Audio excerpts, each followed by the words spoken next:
لیکن حیرت کی بات یہ ہے کہ چکنے چپڑے عربی نام والے عرب اور مسلم حکمرانوں نے نہ صرف چپ سادے رکھی بلکہ در پردہ رہ کر اور کئی ایک نے تو اپنے ہاتھ سے برادر عربی ملک عراق کے خلاف ہر طرح کی فوجی کارروائی کے اندر ان کا ساتھ دیا، جس کے بغیر امریکہ کے لیے عراق کے خلاف یہ کارروائی کرنا ممکن ہی نہیں تھا۔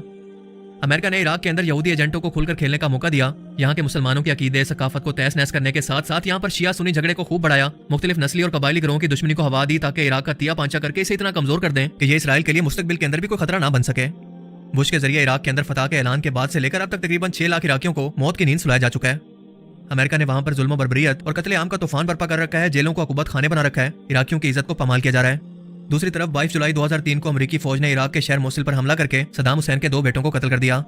صدام حسین تو بغداد پر حملے کے کچھ ہی ٹائم کے بعد چھپ گئے تھے، مگر 14 دسمبر 2003 کو امریکی فوجیوں نے ان کے پکڑے جانے کا اعلان کیا۔ 19 اکتوبر 2005 کو 157 شیعوں کے قتل کے الزام کے اندر صدام حسین پر جیل میں مقدمہ شروع ہوا اور 5 نومبر 2006 کو انہیں ملزم ٹھہراتے ہوئے بغداد کی عدالت نے ان کو پھانسی کی سزا سنائی۔ اپنے وکلا کے مشورے سے انہوں نے سزا کے خلاف اپیل بھی دائر کی، لیکن عدالت نے اس اپیل کو مسترد کرتے ہوئے انہیں پھانسی دینے کا حکم دیا۔ آخرکار جمعہ 29 سے 30 دسمبر کی درمیانی شب میں صبح صادق سے ذرا پہلے صدام حسین کو تختہ دار پر چڑھا دیا گیا۔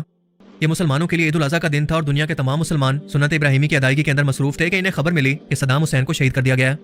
ان کی یہ موت دراصل تذلیل کی موت تھی اور دنیا کو پیغام دینا تھا کہ امریکہ کے سامنے کھڑے ہونے والے شخص کو وہ کیسے نشان عبرت بناتے ہیں۔ پھانسی کے تختے پر چڑھاتے وقت صدام حسین سے بدزبانی کی گئی، ان کا دل دکھایا گیا اور پھانسی کے بعد ان کی لاش کی بے حرمتی بھی کی گئی۔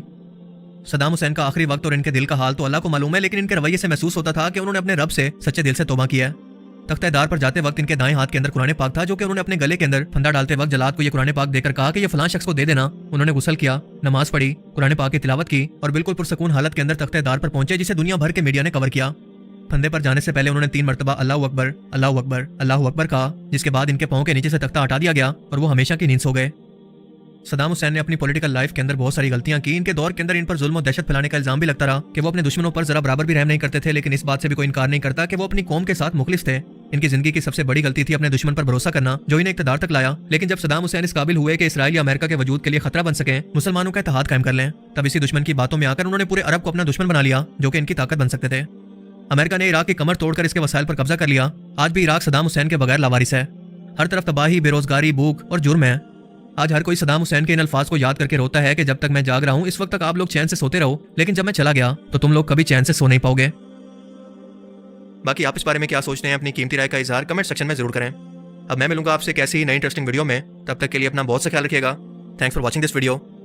اللہ حافظ۔